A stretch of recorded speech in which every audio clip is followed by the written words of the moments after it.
తప్పుదారిన పెట్టే పరిస్థితే కదా, వాళ్ళు ఓట్లు దండుకునే అవసరానికి వీళ్ళు నోటిఫికేషన్ తీసుకొస్తారని చెప్పి మరి హైకోర్టుకి సుప్రీంకోర్టుకి వెళ్ళి ఆ మెగా డిఎస్సి నోటిఫికేషన్ కూడా రద్దు చేసేలాగా వాళ్ళు టీడీపీ కార్యక్రమం చేయడం జరిగింది. అయితే అధికారంలోకి రాగానే మేము మెగా డిఎస్సి సుమారు 25,000 ఉద్యోగులు తెస్తామని చెప్పి మోసం చేసినటువంటి ఈ యొక్క కూటమి ప్రభుత్వం ఈ 16,347 ఉద్యోగాలు ఏవైతే తీశారో ఇది కూడా మెగా డిఎస్సి ఒక పెద్ద మెగా స్కామ్ జరిగిందనేది మనకు అర్థమవుతోంది. ఎందుకంటే ఎవరైతే ఎస్సీఆర్టీలో పనిచేస్తున్నటువంటి ఒక వ్యక్తి నవీన్ అనే వ్యక్తిని, ఆ వ్యక్తి కంప్యూటర్ ఆపరేటర్ గా ఎస్సీఆర్టీలో పనిచేస్తున్నాడు, అవుట్ సోర్సింగ్ లో పనిచేస్తూ ఉన్నాడు. ఆ వ్యక్తికి ఏదైతే ఈ టెట్ పేపర్స్ అలాగే డిఎస్సి ఎగ్జామ్ పేపర్స్ రెండు కూడా అప్లోడ్ చేయడానికి ఆయనకి ఇస్తే ఆయన మరి ఈరోజు చూస్తే ఏదైతే తను రాసినటువంటి తను కూడా ఈ TET exam mega DSC exam కూడా రాశాడు. రెండు కూడా సోషల్ లాంగ్వేజ్ లో కృష్ణా జిల్లాకి నంబర్ 1 స్థానంలో ఆయన నిలబడ్డాడు, నంబర్ 1 ర్యాంక్ లో నిలబడ్డాడు. అలాగే తెలుగు లాంగ్వేజ్ లో 6వ ర్యాంక్ వచ్చింది. టోటల్ గా ఆ స్టేట్ ర్యాంక్ లో ఆయన కూడా మరి ర్యాంక్ రావడం జరిగింది. మరి ఆ వ్యక్తికి ఉద్యోగం ఇచ్చినట్టుగా ఇచ్చి మళ్ళీ తొలగించారు. ఏదైతే ఈ పేపర్ లీకేజ్ అయిందని కారణంతో ఏదైతే ఈ ఎస్ఐఆర్టీలో పనిచేస్తున్న నవీన్ అనే వ్యక్తి పేపర్ లీకేజ్ చేశాడని తను కూడా ఆ పేపర్ లో ఆ ఏదైతే అప్లోడ్ చేసే కార్యక్రమంలో తను ఉన్నాడు కాబట్టి తనకి పేపర్ ముందుగానే తెలిసిపోయింది కాబట్టి ఆ ర్యాంక్ తనకు వచ్చింది కాబట్టి ఆ వ్యక్తికి ఉద్యోగం ఇవ్వకుండా మళ్ళీ వీళ్ళు ఏం చేశారంటే ఈ కూటమి ప్రభుత్వం తన ఐడిని బ్లాక్ చేశారు. ఐడిని బ్లాక్ చేస్తే తను మళ్ళీ హైకోర్టుకి వెళ్ళి సార్ నాకు ఇలా ఉద్యోగం వస్తుంది, నాకు ఉద్యోగం రాకుండా ఆ కూటమి ప్రభుత్వం నన్ను అడ్డుకుందని చెప్పి ఆయన హైకోర్టుకి వెళ్తే ఈ రోజున లేనిపోయినటువంటి వ్యవహారాలను మాట్లాడుతుంది కూటమి ప్రభుత్వం. నిజంగానే ఈ మెగా డిఎస్సి టెస్ట్ పేపర్స్ కానీ మీరు లీకేజ్ చేయకపోతే ఎందుకు మీరు ఆ వ్యక్తిని ఉద్యోగం నుంచి ఎందుకు తీసేశారు? ఏదైతే టెట్ ఈ మెగా డిఎస్సి ఎగ్జామ్ నిర్వహించినటువంటి డైరెక్టర్ ని కన్వీనర్ ని ఎందుకు విధుల నుంచి మీరు తొలగించారు? టెట్ ఎగ్జామ్ చేసిన వ్యక్తి ఒకలే, మెగా డిఎస్సి ఎగ్జామ్ నిర్వహించిన వ్యక్తి ఒకలే, అంటే 2 ఎగ్జామ్స్ కూడా నిర్వహించడానికి ఒకే వ్యక్తికి మీరు ఎందుకు బాధ్యతలు చెప్పారు? ఎందుకు ఆ వ్యక్తిని ఈ రోజున ఉద్యోగం నుంచి తీసి పక్కన పెట్టారు అన్నది సమాధానం చెప్పు. స్పోర్ట్స్ కోటాలో మనం చూస్తే ఆడియోలు రిలీజ్ అయినాయి, అలాగే మీడియాలో కూడా బయటకు వచ్చినాయి. ఒక్కొక్క ఉద్యోగాన్ని 15 నుంచి 20 లక్షలకి సంతలో ఎలాగైతే మనం బర్రెలు గొర్రెలు మేక ఏ రకంగా అయితే కొంటాం అలాగా బేరసారాలు పెట్టారు. రండి మీరు 15 లక్షలు పెట్టుకుని రండి, మీకు ఆ స్పోర్ట్స్ కోటాలో ఉద్యోగం గ్యారంటీ అని చెప్పి. అంటే ఇదేంటిది? కనీసం ఆ వ్యక్తి ఎప్పుడు కూడా గ్రౌండ్ లో దిగి ఏ గేమ్ ఆడింది లేదు, ఆ వ్యక్తికి ఎప్పుడు కూడా ఎటువంటి గేమ్ లో పార్టిసిపేషన్ చేసింది లేదు. కానీ ఫేక్ సర్టిఫికేట్లు తీసుకొచ్చి ఈ రోజున కోపల్లలుగా మరి స్పోర్ట్స్ కోటాలో ఉద్యోగాలు వేయడం జరిగింది. ఎక్కడో ఎంతవరకు కాదండి, విజయనగరం జిల్లా. ఆ విజయనగరం జిల్లాలో వెయిట్ లిఫ్టింగ్ చేసినటువంటి ఒక క్రీడాకారిణి ఆవిడ 1992లో పుట్టి 93 డేట్ ఆఫ్ బర్త్ చూపించింది, 92 డేట్ ఆఫ్ బర్త్ చూపించింది. ఆవిడ గతంలో సేమ్ ఇలాగే పోస్టల్ డిపార్ట్మెంట్ లో పోస్టల్ శాఖలో ఆవిడ ఉద్యోగం చేస్తే ఆవిడ డేట్ ఆఫ్ బర్త్ మీద ఆ అనుమానం వచ్చిన ఒక వ్యక్తి ఆర్టీఐ యాక్ట్ చేసి ఆ సంవత్సరం అంతా పొందిన తర్వాత అది డిఎస్ దగ్గరికి సమర్పిస్తే ఆవిడ్ని ఆ పోస్టల్ డిపార్ట్మెంట్ నుంచి తీసేశారు. మరి ఆ అమ్మాయి 1992, 93 కూడా 2 డేట్ ఆఫ్ బర్త్ మీద కూడా పాస్పోర్ట్ తయారు చేస్తుంది. ఈ రోజున ఆ వ్యక్తికి డిఎస్సిలో టీచర్ పోస్ట్ ఇవ్వడం జరిగింది.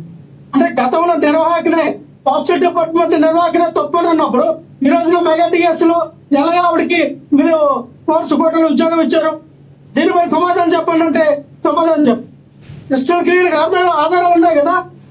ఎవరైతే నష్టపోయారో వాళ్ళందరూ కూడా ఈ రోజున కోర్టుకు వెళ్ళారు, హైకోర్టుకు వెళ్ళారు, సుప్రీం కోర్టుకు వెళ్ళారు. వాళ్ళ దగ్గర ఉన్నటువంటి ఆధారాలను కూడా పెట్టడం జరిగింది. మా అధినాయకుడు వైఎస్ జగన్మోహన్ రెడ్డి గారు 10 ప్రశ్నలు అడిగారు, సూటి ప్రశ్నలు. దేనికి సమాధానం చెప్పలేము. నిజంగా అవతవకలు జరగకపోతే, అవినీతి జరగకపోతే, అక్రమాలు జరగకపోతే, మీరు ఈ డిఎస్సి పోస్టులు అమ్మకపోతే, పారదర్శకంగా జరిగితే ఎందుకు మీరు సమాధానం చెప్పలేకపోతూ ఉన్నారు? ఎందుకు నారా లోకేష్ ఈ రోజున వేరే రాష్ట్రాలు వేరే దేశాలు వెళ్ళిపోవడానికి ఎందుకు ఆయన ప్రయాణం అవుతూ ఉన్నాడు? ఎందుకు ఈ రోజున నిరుద్యోగులు 3,60,000 మంది రాసినటువంటి ఈ మెగా డిఎస్ లో ఇంత మెగా దగా జరిగిందని ప్రతి ఒక్క నిరుద్యోగులు కూడా ఈ రోజున రోడ్ల మీదకి వచ్చి వాళ్ళ ధర్నా కార్యక్రమంలో పాల్గొనడం జరుగుతూ ఉంది.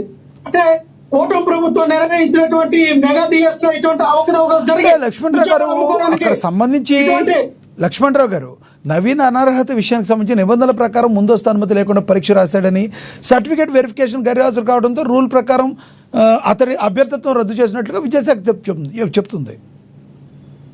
సార్ ఆయన ఏదైతే ఈ సర్టిఫికేట్ వెరిఫికేషన్ రాలేదని మీ ఉద్యోగం ఇవ్వలేదని అన్నారు.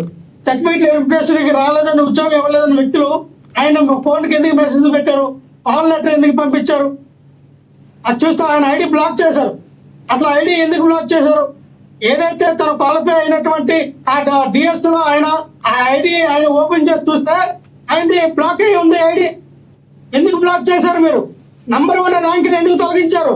మీరు చూడండి, మెరిట్ లిస్ట్ కూడా రిలీజ్ చేయాల. అసలు డిఎస్సి అంటే ఏంటంటే district selection committee. District selection committee ఆయా డిస్ట్రిక్ట్ లో ఆయా కలెక్టర్ గారు ఎవరైతే ఈ యొక్క డిఎస్సి రాసిన ఎగ్జామ్ లో ఎవరైతే మెరిట్ స్టూడెంట్స్ కానీ మెరిట్ ఆధారంగా వాళ్ళకి వచ్చినటువంటి మార్కులు కటాఫ్ మార్కులు కూడా చూపించాలి. అసలు యాక్చువల్లీ మెరిట్ లిస్ట్ చూపించాలి, కటాఫ్ మార్కులు చూపించాలి.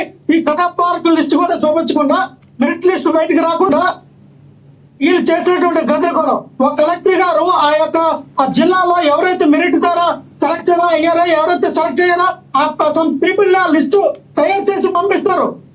వీళ్ళకి ఉద్యోగం వీళ్ళు సెలెక్ట్ అయ్యారు, వీళ్ళు సెలెక్ట్ ద పీపుల్ అని చెప్పి పంపిస్తారు కలెక్టర్ గారు. కానీ ఈ రోజున ఈ డిస్ట్రిక్ట్ సెలక్షన్ కమిటీ ఏమైంది? దగా సెలక్షన్ కమిటీ అయిందా, లేదా దోపిడీ సెలక్షన్ కమిటీ అయిందా, లేదా దగాకోరు సెలక్షన్ కమిటీ అయిందా? ఈ కూటమి ప్రభుత్వం డిఎస్సికి మారు పేరుగా ఇంకో పేరు ఏమైనా పెట్టారో అర్థం కావట్లా.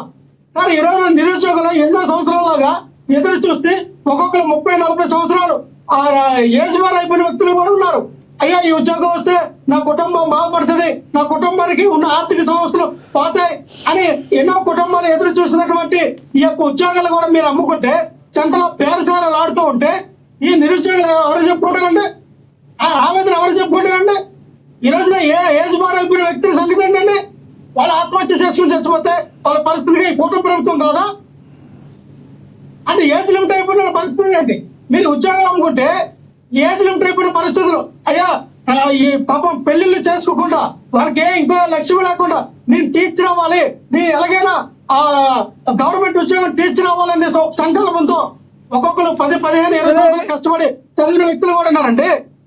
లక్ష్మణరావు వ్యక్తులు కూడా ఈ రోజున గతంలో మీరు లక్ష్మణరావు గారు ఇంత ఆక్రందన ఆవేశన ఉంది. గతంలో 5 ఏళ్లలో మీరు ఎందుకు చేయలేకపోయారు అంటే ఎలక్షన్స్ ముందు వరకు కూడా ఎందుకు చేయలేకపోయారని అడిగే వాళ్ళకి మీరు ఏం సమాధానం చెప్తారు? మంచి ప్రశ్న అడిగారు. కరోనా గురించి చెప్తారు. మా హయాంలో 1992లో ఇచ్చిన నోటిఫికేషన్ కూడా మేము ఉద్యోగులు ఇచ్చాం. 2004లో ఇచ్చిన నోటిఫికేషన్ మేము ఉద్యోగులు ఇచ్చాం. 2014లో నోటిఫికేషన్ ఇచ్చిన దాంట్లో కూడా మేము ఉద్యోగాలు ఇచ్చాం. 22,000 ఉద్యోగాలు మేము ఇచ్చాం. కాబట్టి మీకు లిస్ట్ తీయండి. ఆయన నోటిఫికేషన్ ఇచ్చిన అంతే ఉద్యోగాల వల్ల. కానీ ఆ ఉద్యోగులు రిక్రూట్మెంట్ చేసింది మేము. 22,500 ఉద్యోగాలు వైఎస్ఆర్ కాంగ్రెస్ పార్టీ రిక్రూట్మెంట్ చేసింది. మళ్ళీ మరొక 25,000 ఉద్యోగాలతో మీ నోటిఫికేషన్ ఇవ్వాలని మీరు చూస్తే ఆ నోటిఫికేషన్ ఆపేసిన పరిస్థితులు అంటే ఇదే రాజకీయం.